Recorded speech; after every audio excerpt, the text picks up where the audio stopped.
So yan, good morning engineering buddies. Here we go again on another day, another set of topic here in engineering mathematics. So we are done now sa analytic geometry. So we're starting now a new topic which is differential calculus. Okay? So before we proceed on studying these topics under differential calculus like limits, differentiation formulas, let's let's give an introduction to differential calculus, no? Kasi baka malito kayo, baka mag-plug in lang ako diyan ng formula, differentiation formula, tapos malito kayo kung bakit ganyan, bakit ganito, no? So maraming kasabi, di naman na daw natin magagamit ang calculus in real life, no? Pero kasi ang differential calculus is more on rate of change. And in real world, marami talaga nagbabago. So let's define differential calculus using the topic of slope. So yan, nag-drawing na ako ng curve dito. Let's say meron tayong curve dyan, straight line,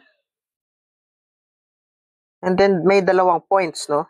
Itong dilaw na yan, tinatawag niya, ito may run, may rise. So, alam natin, ang slope is just rise over run, or just y sub 2 minus y sub 1 all over x sub 2 minus x sub 1. So, bakit ko pa binalik yung topic na slope? Let's say meron tayong dalawang sasakyan, dalawang car na lang siguro, or dalawang particle na lang in science. So, let's say may dalawang particle. Yan.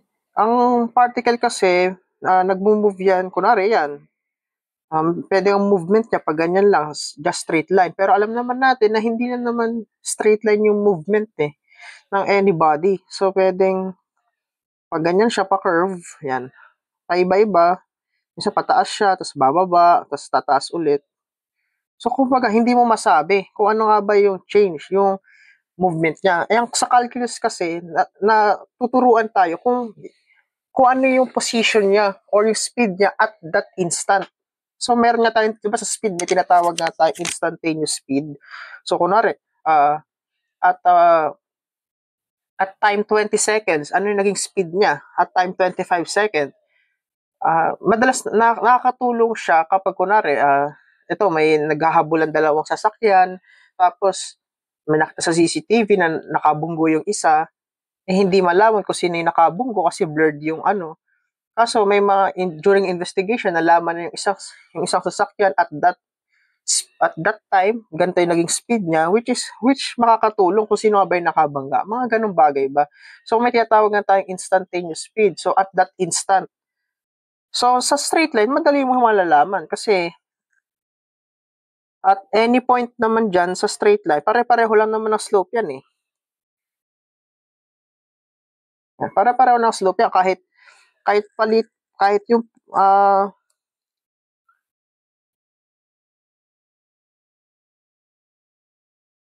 nabura yung ano.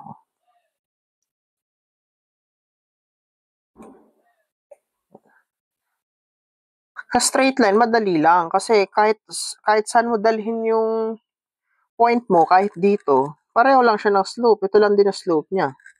Dalhin mo siya dito, ayun ang slope niya. So, alam natin sa straight line, they have the same slope, no? Yung mga points. Pero paano kapag ganito na yung naging ano natin? Ganito na yung naging movement ng particle.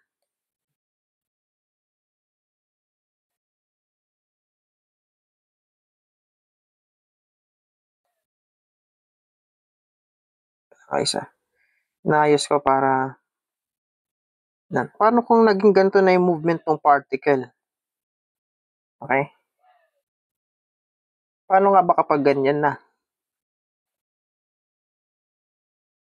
So, dito, kunwari, may point dyan. So, in calculus pala, dinedesignate natin ng y, pareho lang siya as f of x, no? So, mas gamitin natin ngayon si f of x. So, ganyan. Kasi ito, hindi natin malalaman kasi magkaiba na sila ng slope yan eh. Kapag nandito naman yung point, Kapag nilapit mo pa yung point dito, na ito yung slope niya, kapag nilapit mo pa dito, ito yung magiging slope niya. So, paiba-iba. Ang gusto kasi, kapag kasi pagka lumalapit sa isa't isa yung dalawang point, mas nagiging accurate yung slope niya kapag ganito yung curve mo. So, yun ang gusto kasi ni differential calculus. Yung parang papalapitin yung dalawang point hanggang sa para magdikit na sila. So, kapag kunwari, palakihin lang natin tong part na to. Yan. So, let's say,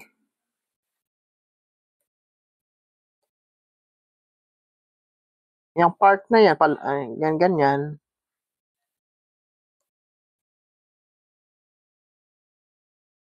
Kapag, yan, kunwari, ganyan, sa una slope nyo pa, ganyan, hanggang sa palapatipal mo, hanggang sa parang magkadikit na yung dalawang point mo, ganyan, parang ganyan na yung slope niya. So, yun kasi ang gusto ni calculus, no? So, pag pinalapit mo ng hanggang sa magkadikit na sila, kaya nga paano ba natin siya i-represent? So, nire-represent natin yun as limits. Kaya nga sa limits, di ba, definition ng limits, uh,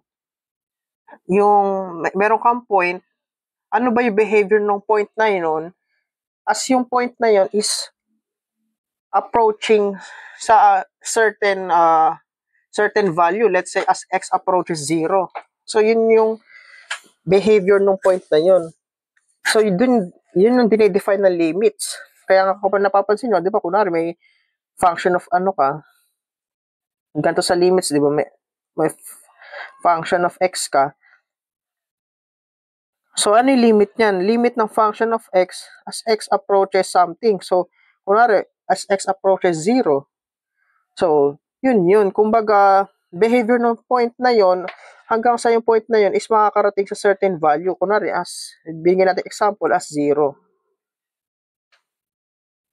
So, di ba kunwari, sa calculus, alam natin na yung, kunwari, may function tayo na f of x is equal to 2. X squared pala, x squared. Ang first derivative niyan is 2x. Bakit? Kasi power rule. Sa power rule, ang gagawin, ito exponent, bababa mo lang dito. Tapos yung exponent na yun, maminusan mo ng 1. So, yun na yun. 2x. Pero paano ba nakuha yan? Yung power rule na yan? Or bakit ba ganyan? So, i-define natin itong derivative. No? So, yan. Balikan lang natin itong example natin na yan. Burahin natin para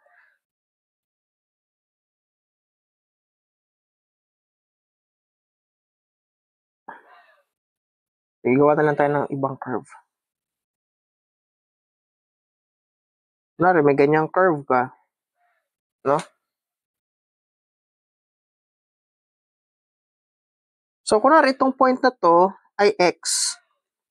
Itong point na kasunod nito, itong value niyan, ito na yung change in x.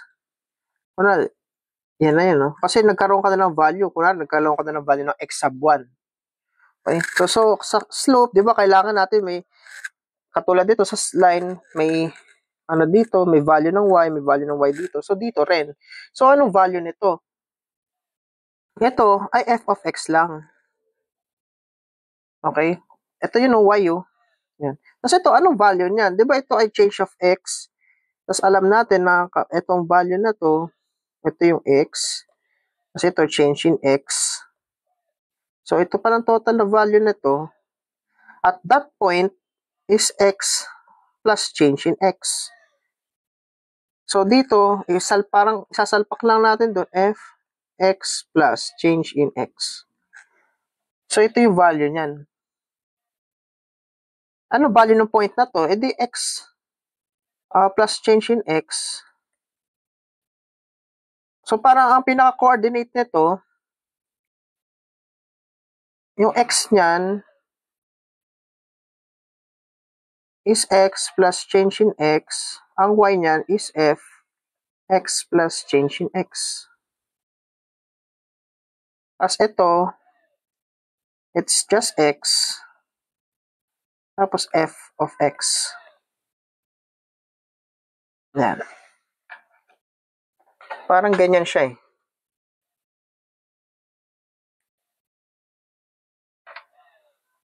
He smashed the air. Yan. So, ganyan ang representation yan.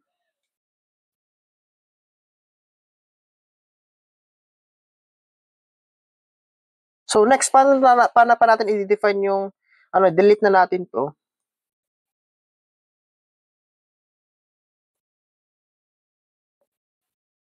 So, meron ka palang f of x dyan. Yan. So, sa slope, rise over run is just, ano ba yung rise dyan? Yung rise dyan is yung dy sub 2, which is yung f x plus change in x minus y sub 1, which is f of x, all over run x sub 2, which is yung x plus change in x minus x. Yan. Okay, rise over run lang to guys. Y sub 2, ito lang din yun, y sub 2 minus y sub 1 over x sub 2 minus x sub 1. So, alam natin dito, pag inano natin, ito, magka-cancel lang. Yan. So, yung slope niyan is just f x plus change in x minus f of x all over change in x. Kaso hindi pa naman yan yung definition ng, hindi pa yan ang first derivative. Bayan na natin to. Lalagyan lang natin ng konti pang doon napapasok si limit. Si slope, alam natin, siya yung rise over run. Ano bang ginagawa natin sa slope? Di ba parang mina-minus natin tong y sub 2 minus y sub 1 over x sub 2 minus x sub 1. Para lang siyang change in y over change in x. Ano pa? Di ba ang operation niyan is subtraction. So parang difference. So parang difference in y all over difference in x. Okay? So dy over dx. So doon nakuha yung concept ng dy over dx. Parang change in y over change in x. So slope lang din yun. So kumbaga, ayan, palitan lang natin dy over dx. Kopyahin natin f of x plus change in x minus f of x all over change in x. Tapos, para maging, siya, lalagyan natin yung, kasi yun ang gusto ni calculus eh, lalagay natin yung limit. So, maglalagay tayo na limit ng function na yan as x approaches something, o let's say 0. So, yan ang definition ng, ito na yung first derivative. Ito na yung derivative na tinatawag natin.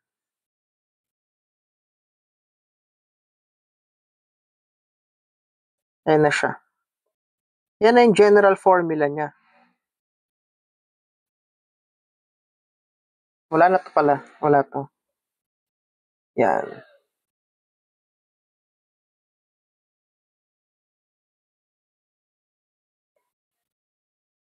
Pagkasasamang bura.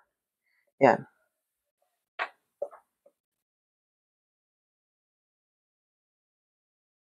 Yan. Ito na yon.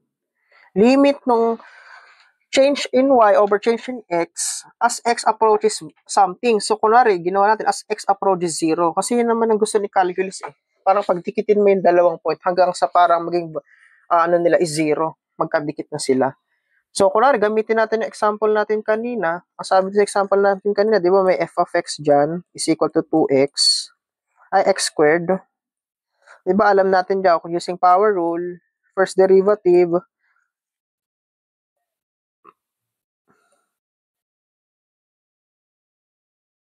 f prime x is just 2x. So, kapag sinubstitute natin itong formula to, gamitin natin.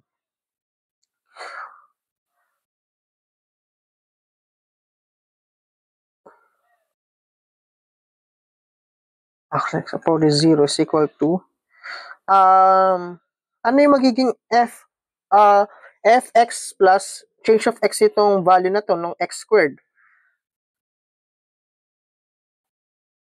Ano yung magiging value niya?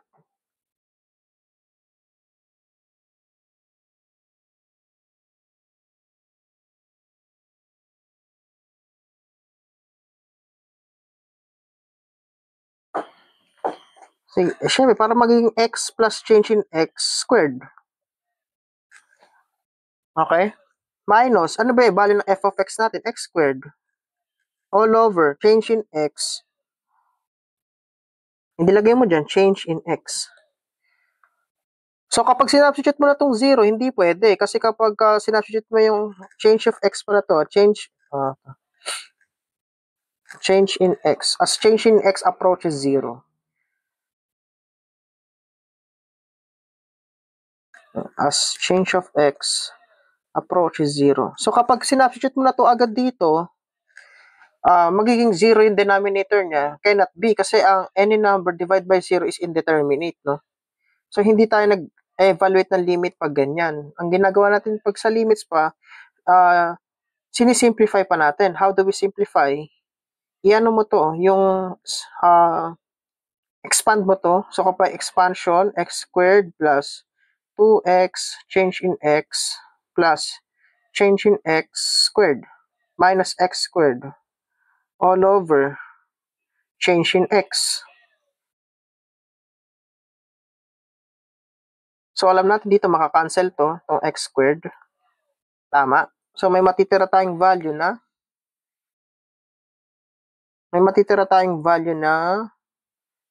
2x change in x plus change in x squared all over change in x. So, common factor, mag-delete tayo. Delete na natin ito. So, inisang page ko na lang.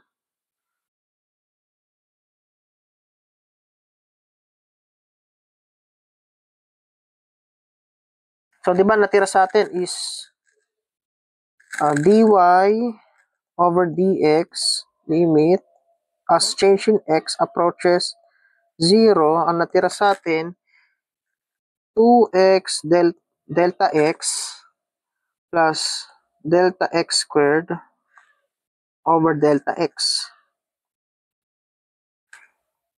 So, i-ano natin, factor out pa natin itong delta x. Alam natin, ito ay 2x plus 1 all over delta x. Maka-cancel si, tama ba?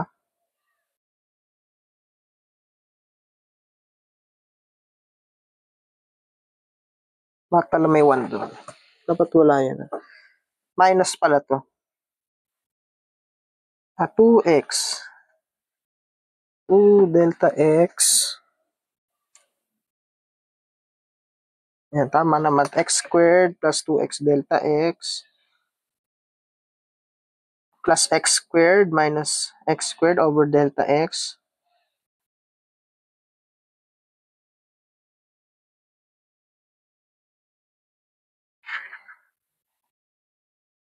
Ito pala ay delta x pala, sorry. Kaya nakita ko na mali. Yan. So, 2x plus delta x. So, ito makakancel. Makakancel si delta x. Matitira sa atin 2x plus matitira sa atin si 2x plus delta x. Kaya, pwede na tayo mag-substitute. X approaches 0. So, ito 0 lang. So, matitira sa atin 2x. Yan. Diba? Same lang dito sa power rule. So, ito ang pinaka-definition. Mali lang ako na pagkakasulat.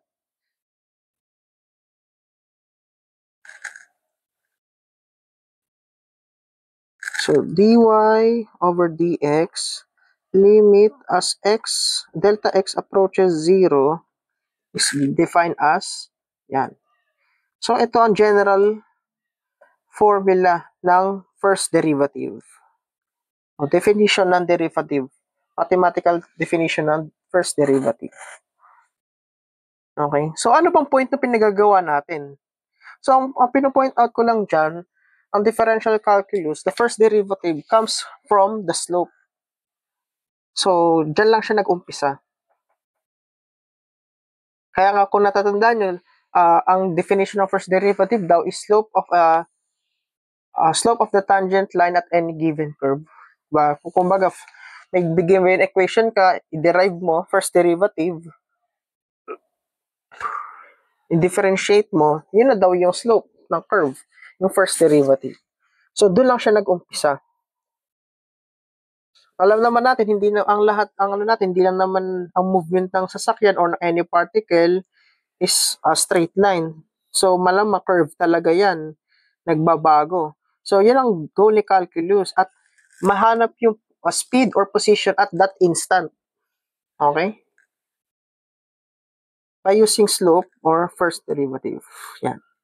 Pero necessarily, hindi mo naman kailangan tandaan to kasi kaya nga tayo tinuruan ng differentiation formulas. Pinakita ko lang sa inyo kung ano nga ba yung function ni differential calculus. So, hindi nyo man napapansin, pero lagi nating nakikasama si calculus kasi laging may rate of change. Okay? Hindi nawawala. So, malaki ang application ng differential calculus sa engineering, sa physics, okay, even sa navigation. Kapag dumating pa tayo sa mga subject na hydraulics, may differential calculus dun. Okay. So, hindi nawawala si calculus in real life. Okay. So, sa next video natin, mag-uumpisa na tayo ng topic which is limits of the function. So, doon natin maano si limits palalo by giving example, okay? Then proceed tayo sa differentiation. So, yun. So, for more engineering tutorials, please like and subscribe to my YouTube channel and hit the bell button para updated tayo sa future pa nating tutorials. So, keep watching. Happy learning and Padain Engineers.